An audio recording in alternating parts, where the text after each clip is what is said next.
Is this the end for resale condos? Let's talk about it today.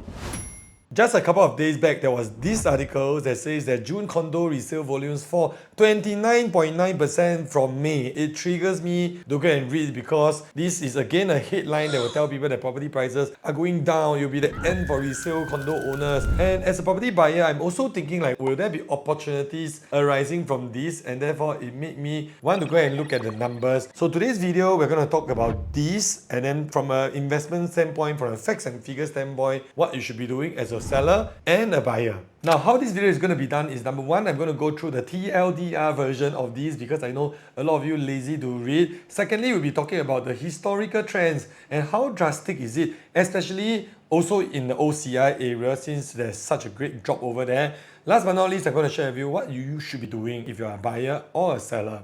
But before I go on, do me a favor, like this video because it's going to help me a great deal. Thank you so much. So basically, what the article is saying is that flash data from SRX and 99.co released on July 25th showed that resale volumes decreased 29.9% month-on-month and the decline 5.2% year-on-year. Around 809 units changed hands in June, down from 1153 units resold in the month of May itself. Basically, the 29.9% is actually the overall volume of entire Singapore, but the OCR locked in at 37.5%. However, the resale volume in June was 0.7% higher than the 5-year average volume for month of June. So the rest, if you ask me, not super that important because it's just like a data of different areas, but it's obvious over here if today you are buying a property and you know that OCR actually dropped quite a fair bit. So is that an area that you can actually look at? In this article, right, there's a lot more like number crunching and comments from analysts who think that it's always a correct or wrong thing, yes and no thing, because there's some comments saying that maybe because of the BTO in Holland, that's why the resale condominium transaction volumes drop. I personally don't think that is that much of a relevance because many of the clients that are buying the resale condo at a 3-bedroom unit type, where most of them are actually buying about $2 million. And in order to qualify for a $2 to $2.5 million property, these people usually would have already crossed the 16,000 income ceiling already. So all in all, in this article, I will personally think that the headline was very scary, but it's actually a clickbait because if you look at the volume, right, it's still 0.7 higher than the historical 5 years. So you may be telling me that, hey Marcus, 5 years because of COVID, what? How about longer leh? It's not fair to use the last 5 years. Yes, I hear you because the first impression I got was that as well. So in the next segment, we'll be looking at the historical chart. This time round, I'm using a 10-year cycle so that you can gain clarity about whether how drastic is it and is it a time that you have to panic as a seller. Now, before I go into historical charts, the algorithm told me that only 22% of you who are watching are subscribed to this channel. And please do me a favor to subscribe to this channel if you find this information helpful so that I don't need to fire my social media manager. Thank you so much. So as mentioned, right, June typically are slow months and May are usually strong months. If you have followed this channel for long enough, you would have known that May is the time where a lot of developers will actually launch their products. Because of these new launches, right, it will actually trigger the resale market to move as well. Also because a lot of people are traveling in the month of June, and for the resale market, resale buyers need to visit the house and the sellers need to be there and the buyers need to be free in order to go down. Now, let's take a look at the previous history to determine whether is it really very slow this time around. So we try back 10 years, 11 years ago, 2014. And why 2014? Because after the year 2013 where TDLR was being introduced, right? After the cooling measures in 2013, it basically took away majority of the speculators who are just buying in and trying to flip the property for quick money. And if you use 2014 as a gauge, it's a much more relevant market as compared to today. So 2014 there were 407 units of resales transacted in the month of June. 2015 543 slowly picking up. 2016 668, 2017 118, 2018 1133, and you see a steady increase in terms of the number of transactions in the resale market after 2013. Because I always tell people this, that after the cooling measures, it takes time for the market and for the buyers, you will create a knee-jerk effect because the consumers will be thinking like, okay, what is the government trying to do? And it will take a bit of time to see what they should be doing. And like I always tell you in this channel, buying properties is always time sensitive to assess the severity of this cooling measure, because every time government come up with a cooling measure, because as you age, it gets harder for you to buy a property due to the TDSR and also the down payment as well. And you can see a gradual increase and gradual acceptance of the cooling measure all the way until 2018, whereby the Fed actually started increasing the interest rates. That was the time that we were actually at a almost all-time high rates in the last 10 years before the quantitative easing in the year 2008. And after which, right, 2019, you see a drop in the number of transactions as well. Okay, so the rest of the numbers, in order not to waste time, I'll just list this here in the table.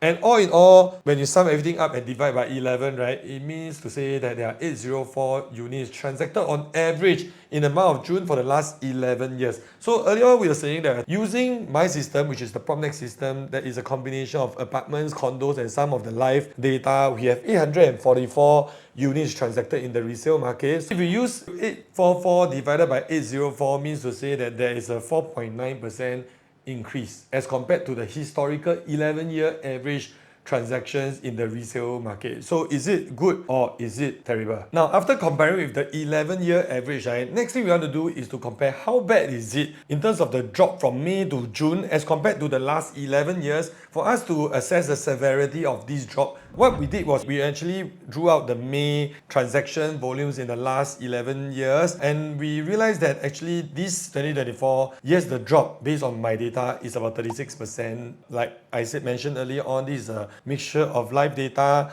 and apartments as well. So total the drop was 36% as compared to the next lowest, right, was 28%, which was 2019. 2018 was 27%, 2021 was 25%. So if you look, right, this is not something that has never happened before. However, is this the worst? Yes, actually I went to sort which one is the biggest drop. Yep, 36.6% is actually the biggest drop amongst the last 11 years. So is it really bad? This time around, it is actually quite bad.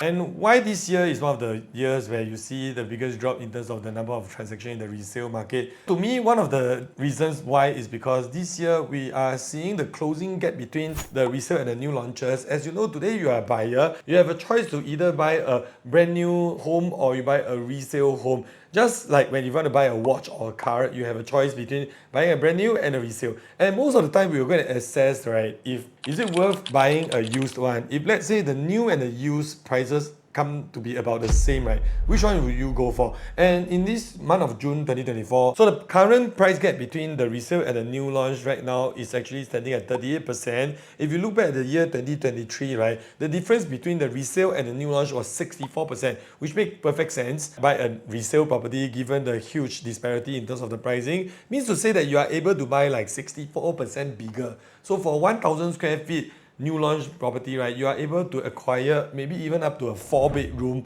in the resale market. However, right now, right, for 1,000 square feet, 3-bedroom unit, you are only able to buy maybe a 4-bedroom or 3-bedroom premium unit. If you look back 2022, the difference was 57%, and June 2021, the difference was 43%. And currently, right, I would say that after COVID, ever since the resale market was outperforming the norm, currently we are at the point where if you look at this line, right, it's actually beginning to close up, which makes the buyers think back and reconsider the options. If you look at the new launch market, we are able to see that the transactions are moving already, because right now, if you watch my previous video, we actually talk about the OCR properties, the price gap between the subsale and the new launch properties. It makes a lot of sense to buy the new launch, so go and check out the video if you wish to. And back to this video, the reason why is currently the new launch and the resale price gap is actually very low.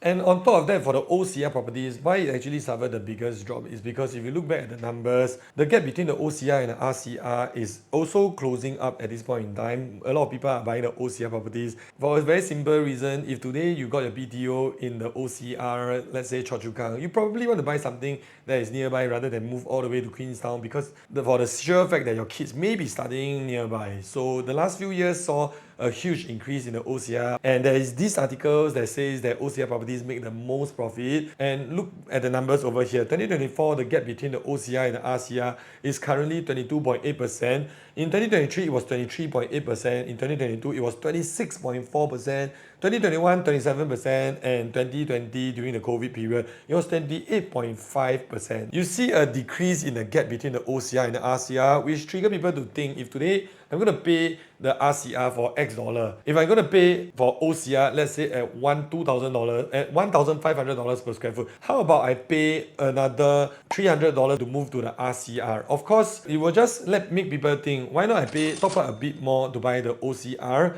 Because the difference in traveling time between Choa Chu Kang and Queenstown, right, can be like 20 minutes or even 30 minutes during peak hour. And if they're able to pay like 20% more, right, it may make sense to some of the buyers out there, or it can deter the OCR buyers to pay the asking price of the resale sellers out there, resulting to the drop in the number of transactions. Number one, the OCR property prices versus the RCR is closing in quite a bit, and therefore it makes the resale buyers in the OCR area to rethink whether should they be paying the asking price of the sellers, which result in the drop in the number of transactions in the OCR area. All in all, to sum things up using facts and figures, is number one, the June transactions comparing to the 11-year historical June transactions, right, it's not that bad. In fact, you saw about a 5% increase. And next, if you look at the May versus June, right, the percentage drop, right, 2024 is indeed the worst, so not gonna lie, it's really very bad. And last but not least, the number of transactions in the OCR went down the most, largely due to the closing gap between the RCR and the OCR. Now last, we're gonna talk about what you should be doing as a buyer or seller. Should you wait or should you go ahead and purchase, knowing that the transaction volumes has already gone down? And in order to give you the advice, right, let's fall back onto our 3 golden principles, which I have been applying ever since I've started buying properties. It has been proven each cycle that it works for me, and I'm going to share it with you for the benefit of those who are new to this channel. So the 3 golden fundamentals are: number one, always start saving and investing early. Secondly, constantly increase your asset net worth and upgrade as soon as you can. Last but not least, applying a 20% buffer. If you have put these 3 fundamentals into place, you should be safe. So what you should be doing as a seller, you need to ask yourself this question: do you have a plan ahead? Because it's just to sell and cash out. I don't think you should be doing that unless you really need the money. The only reason why you should be doing that is because you have a plan ahead to upgrade. Because in my fundamental, we always say that upgrade as fast as you can. If you bought your property during COVID period, let's say at $1.2 million, you probably be worth about $1.6 million today. So there are a few plans that you can do. Number one is to take your money with the total cash proceeds of, let's say, about $800,000. You can now upgrade to a property that is worth $2.2 million or $2.23 million. And let's say you are someone that is more conservative, right? Why not consider selling off the property, cash out the $400,000 profit, and then keep some of the money that you put in as capital into your savings account. That means you take back capital and use the profit plus some of the capital to go and buy another property. It means to say that the down payment for this property is actually paid majority using the profit that you make during the COVID season. Another route that you can go for is that you can also choose to sell this property, use the capital, right, and now split into 2 properties, husband and wife, each own 1 unit, and now you can become a landlord. Like I say, if you're not in a rush to actually cash out the property because you don't need the cash, I don't think this should be even bothering you at all. Because if you look at this chart over here, historically, when you look at the property prices, right, especially after the cooling measures in 2013, the drop has been very short-lived. After each price correction, which lasts about 1 to 1.5 years, look at the price will go up surely, substantially, but over a sustained period of time. And look back, when the price actually starts to go down a bit during the COVID season, it still goes back up. And what I always tell people is very simple: the new highs are always higher than the previous high, and the new lows will usually not be lower than the previous low. Means to say, after a slight correction, the price will still continue to go up. Which brings me to my point: if today you are a buyer and you have been looking at the property market for quite a while, and you've been telling people that you want to buy, trust me, you're not likely going to get any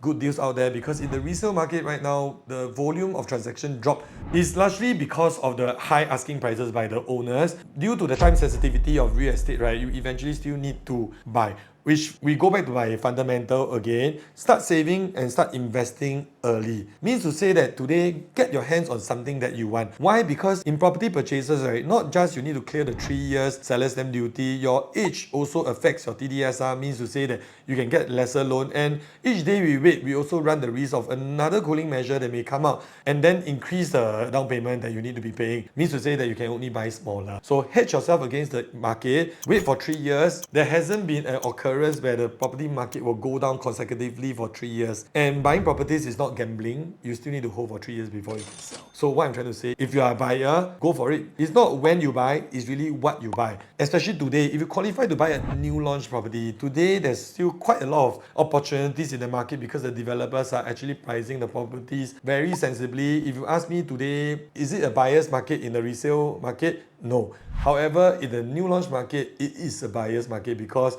there are less buyers, there are more sellers. So for you as a buyer, right, I would think that in this season, going to the new launch makes a lot of sense. However, if you are someone that cannot afford to wait for the 3 years for you to complete, like you don't have a parent's place to stay, or you are unable to rent because of your own personal reasons, then resale market is still okay. To sum things up, buying a property is not gambling, it's an investment. So don't need to panic. Why? Because historically it's proven, even correction is just short. Wow. If you have the holding power, not to worry at all. And I hope you learned something. If you have more questions, drop them in the comments. Or you can give me a call if you hope to get my opinion on the properties that you're looking to buy. And as usual, I hope you learned something today. If you wish to have my opinion on the properties that you are looking at, do give me a call or drop me a message. And in the next few months' time, I'm going to launch a property in Woodlands. It's a new launch property by CDL. If you wish to get more information, also you can contact me at this number. So as usual, like, comment, subscribe, turn on the notification bell because we're going to post weekly real estate videos like this.